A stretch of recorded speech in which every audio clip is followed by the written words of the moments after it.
Hi everyone, it's bonus week, and as you might have noticed, we're having a little play around with our bonus week content, trying to figure out what you all want. Speaking of which, we would actually love to hear from our listeners about what kind of bonus content you would like to see. Today has come from a listener suggestion, and actually I have a little bit of anxiety about it. Yes, some people have been asking if they can access some of our unedited interviews rather than the beautifully curated cuts we normally give you. Be careful what you wish for, because you're getting it today. Today's bonus will include an unedited interview from last week's episode about medical cannabis. It was the interview with the doctor, Dr. Steve Hadjioff, and it's for anyone who really wants to wrap their head around the nitty-gritties of the UK's policy on medical cannabis. So how licensing works, what's prescription versus over-the-counter, and where all those CBD lifestyle products you can just pick up at Whole Foods tie into it all. Kinda niche. So have you actually edited any of it at all? I've tried to take out bits where we've, say, repeated or redone a whole section, but no, this is really about giving listeners a glimpse of what's happening behind the scenes. And that, I think, takes us onto something we're quite excited to announce. Yes, that's right. So we are setting up a Patreon account to help knit our MediaStorm community a little tighter together. It means if you'd like to, and you're able to, support our work financially, you can subscribe to MediaStorm on Patreon. We do want to hear from you about what you'd want to get from that. Whether it's, for example, more of the raw material, newsletters, or even opportunities to meet and chat with Matilda and I. If you haven't already, have a little listen to our special feature that we released at the start of this season about funding independent journalism and what a free press really means. That way you can see some of the problems that you'd be helping to plug. But we also want you to know that even just listening goes a really long way, and you are absolutely part of the MediaStorm community, whether or not you do subscribe. We really love hearing from listeners, so keep those comments and emails coming in. You can reach us on mediastormpodcast@gmail.com. Matilda and I also keep our DMs open. We didn't actually mention how to support us on Patreon, I don't think. So if that's something you'd like to do, there is a link in the show notes. Just click on it and then you can choose your subscription option. And with that, we'll hand over to Dr. Steve Hadjioff, being interviewed here by Matilda for last week's episode, talking about how the UK's medical cannabis market works. Marijuana, pot, grass, whatever you want to call it, is probably the most dangerous drug. The underground cannabis business is hidden all over Britain. Just condoning another gateway drug. Look at this, around 120 plants in there. Marijuana use inspires users to try harder drugs like cocaine or heroin. Welcome to MediaStorm, the news podcast that starts with the people who are normally asked last. I'm Matilda Mallinson. And I'm Helena Wadia. This week's bonus special, Sitting Down with Dr. Steve Hadjioff. Hi, so I'm Steve Hadjioff. I'm by training a doctor and also an epidemiologist and a health economist. Can you start just by explaining to us what we actually mean when we say medicinal cannabis?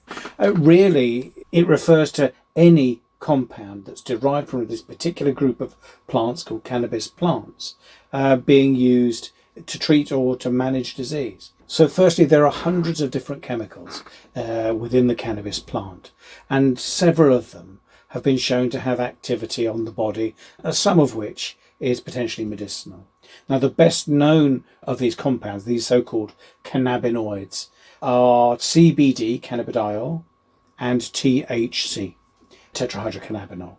Now, they are different in the way they work. So cannabidiol, CBD, it doesn't produce euphoria, it doesn't get you intoxicated, but it still has medicinal effects. The best known intoxicating substance in the cannabis plant is THC, tetrahydrocannabinol, but it also has medicinal benefits. Generally speaking, the strains of the plant that are medicinally beneficial are ones that have a range of cannabinoids, so have a similar amount of THC and CBD. And the strains that are used recreationally tend to have much higher THC and much lower CBD. And that makes sense because THC is the recreational compound, if you like. Does that make sense? And also, What do we mean when we talk about prescription cannabis as opposed to over-the-counter cannabinoids that are available? That's another really, really good question. So we currently have actually 3 different routes, if you like, for people to access cannabis-related compounds legally. There is the so-called lifestyle market. Now, these are substances or foods or tinctures that contain CBD. They don't contain any THC, or a very, very tiny amount is allowed. And they are available to go and buy in a health food store or in a pharmacy. They're generally fairly low dose in terms of the CBD, and they're not regulated in the same way as a medicinal compound is. So you wouldn't necessarily want to rely on those if it was for treating serious illness. So that's the first group, the sort of lifestyle CBD products. The second group are the licensed medicines. So there are 2 or 3 medicines that are actually made from the cannabis plant that have licenses like every other medicine, and you get a prescription and you get these pills or these liquids, etc., from a pharmacy in the usual way, and you take them in the usual way, either as a capsule or under your tongue or that sort of thing. Now, those are only licensed in some fairly rare conditions. There's one that's licensed in muscle stiffness for people who've got multiple sclerosis, which is obviously very, very problematic, and it's a difficult disease to live with. There's another one that's licensed only in certain rare sorts of epilepsy in children. And again, there's very, very small numbers of children, thankfully, who have those very debilitating conditions and therefore can benefit from that. But that doesn't cover the majority of people. That covers a very small minority of people. There is an additional route which is unique to cannabis, and that is the cannabis-based products for medicinal use, I think is what it stands for. CBPNs is what they call them. And these are basically things derived from cannabis that don't have a license, but they are permitted to be prescribed for an individual patient to help with their particular needs. Now, it's always done for an individual patient on a named basis by a specialist, because that's the law as it currently stands. And these vary from sort of powdered flower for someone to vape, through to liquids to put under the tongue, and a variety of other formulations. But they differ from normal medicines in that they don't have a license and haven't gone through that usual approval process. They have another law that allows doctors to prescribe them legally and pharmacies to hold them legally. Does that make sense? Yes, thank you. My next question is, when it comes to medical cannabis and its benefits and its safety, what does the science say? So it's really, really interesting. So there are lots and lots of bits of science around cannabis and cannabinoids. And whilst they are not without risk, because nothing is without risk, they are reasonably safe. And they are certainly in similar realms of safety to therapies that don't worry us to take ourselves or to prescribe. So, whilst everything does have risks, and there are some specific risks around THC, which I might come back to, they're reasonably safe. In terms of their effectiveness, I think part of the problem is that the tests that have been done, the so-called clinical trials that are undertaken to prove that something works, have often been done in a different way for medicinal cannabis. So it's harder for doctors to understand the outcomes. But nevertheless, there seems to be fairly good evidence. They interact with what's called the endocannabinoid system, which is a system of substances and receptors in the body, and can have an effect on things as different as mood, pain, appetite, and a variety of other things. There's also evidence that cannabinoids act on the body in other ways, through managing inflammation. So there is good evidence that they are safe. but there may not be the level of evidence that doctors generally want, that doctors are generally used to. So it means that doctors have to have specific expertise in order to feel comfortable around prescribing medicinal cannabis, whereas if it were another medicine that was a licensed medicine, most doctors might well be comfortable prescribing most things.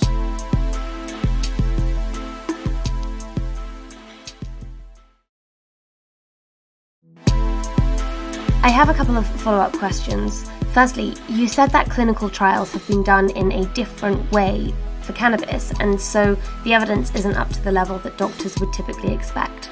Can you just explain that a little bit more? In what way have they been tested differently? So the way we have evolved to evaluate medicines over the past 40 or 50 years is through a thing called the randomized controlled trial. And that means we get a group of people who have got a condition, and we split them into two groups without knowing who's in which group. And one group will get the medicine that we're testing, and one group will get something else. Now that could be a placebo, or it could be the medicine that's normally used for that condition.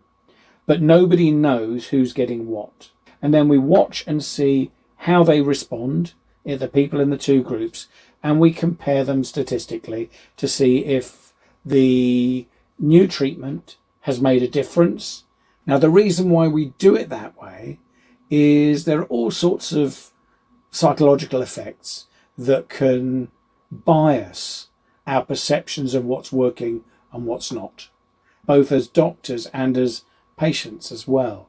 And by doing it this way, by keeping it blinded, if you like, we can eliminate those risks. And so we can be reasonably sure that the two things are different. Now, often the evidence in medicinal cannabis isn't split into two groups, isn't blinded, so people know whether they're taking it or not.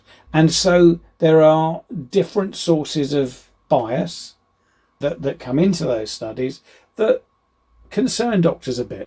Okay, but why? Why can't cannabis be tested in the traditional way? See, that's an interesting question, because there are two schools of thought on this. Now, I'm in the camp that says it absolutely can be done in the same way. People will say, well, you can't because it makes you feel different when you're taking it, because it's psychoactive is the term. Well, that's true for pretty much every medicine that we use in mental health, and yet we run randomized controlled trials for those. So I don't buy that. They could say that, well, you're actually doing something physical, and so therefore you'll know. Well, again, we do sort of dummy psychotherapy, if you like, what we call attention placebos, when we're testing to see if psychotherapy works. We're used to doing, I don't know how to describe it, sort of placebo activities to compare with the active activity that we're looking at. So that's already mainstream. So I kind of don't buy that it's not possible.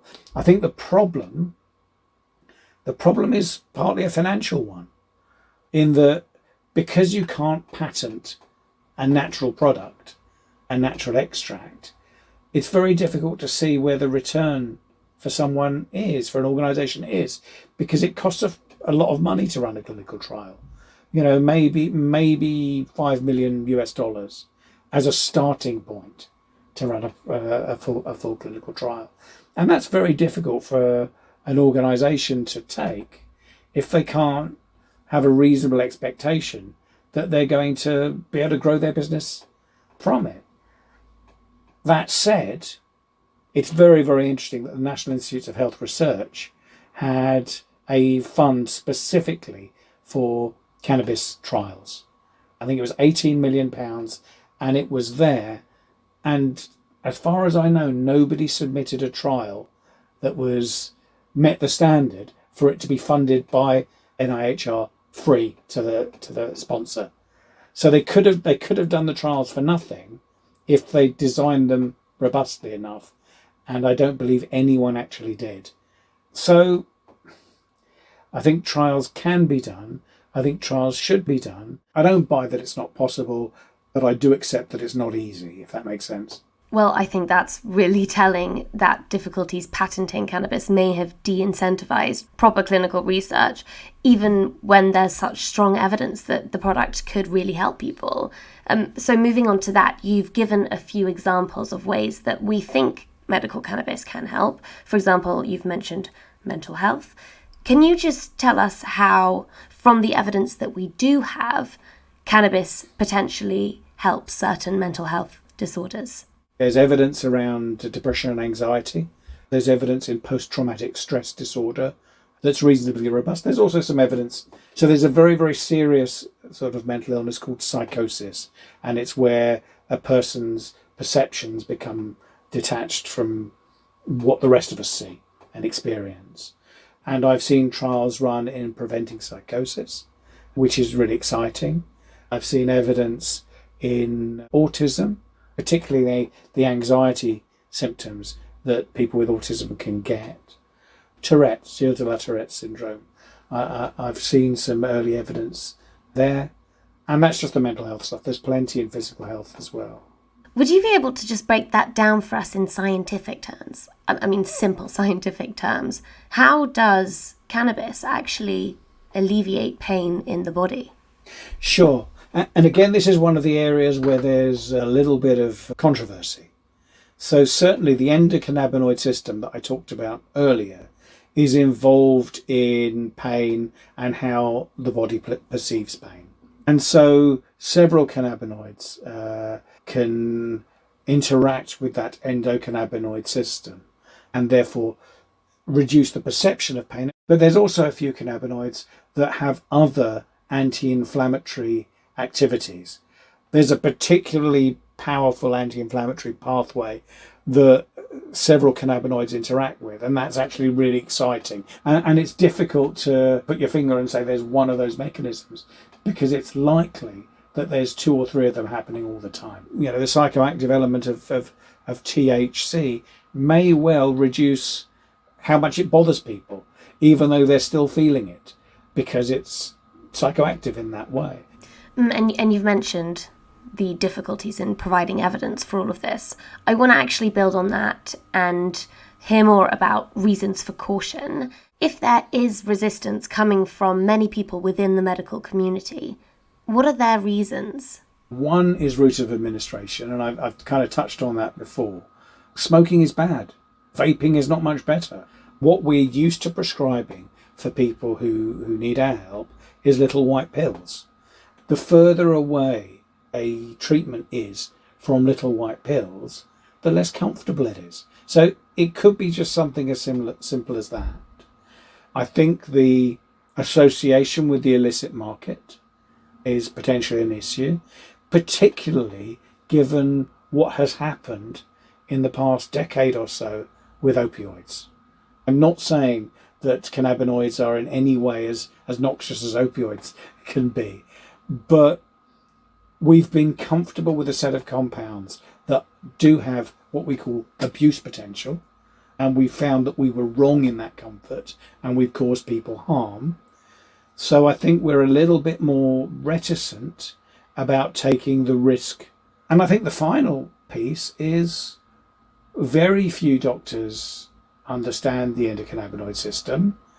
I think we understand inflammation, and I don't think enough is made of the anti-inflammatory effect of cannabinoids in explaining how they work, because that will resonate with far more doctors. So I think we've probably not done the right sort of teaching. And then finally, the overwhelming majority of healthcare in this country is through the NHS. And most doctors who work in private practice are really doing very similar things to what they do in the NHS. Now, currently, cannabis-based medicinal products are not mainstream in NHS practice.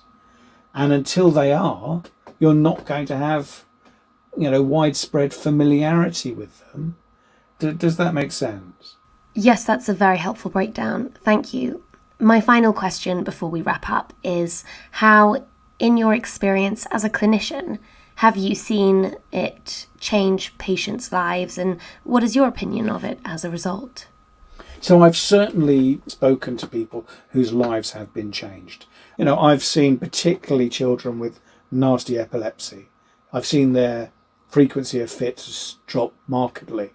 I've seen in the US, I have a particular interest in post-traumatic stress disorder, and certainly it is believed by the people who are using it to give them enormous benefit. And I would love to see really, really robust trials, to tell us that that's the case. Thank you for listening. Our next investigation and episode of Media Storm is on the past, present and future of strikes in the UK with special guest Mick Whelan. That'll be out on the 15th of June, so stay tuned. Follow Media Storm wherever you get your podcasts so that you can get access to new episodes as soon as they drop. If you like what you hear, share this episode with someone and leave us a 5-star rating and a review. It really helps more people discover the podcast, and our aim is to have as many people as possible hear these voices. Media Storm is an award-winning podcast produced by Helena Wardier and Matilda Mallinson. It came from the House of the Guilty Feminist and it's part of the Acast Creator Network. The music is by Samfire.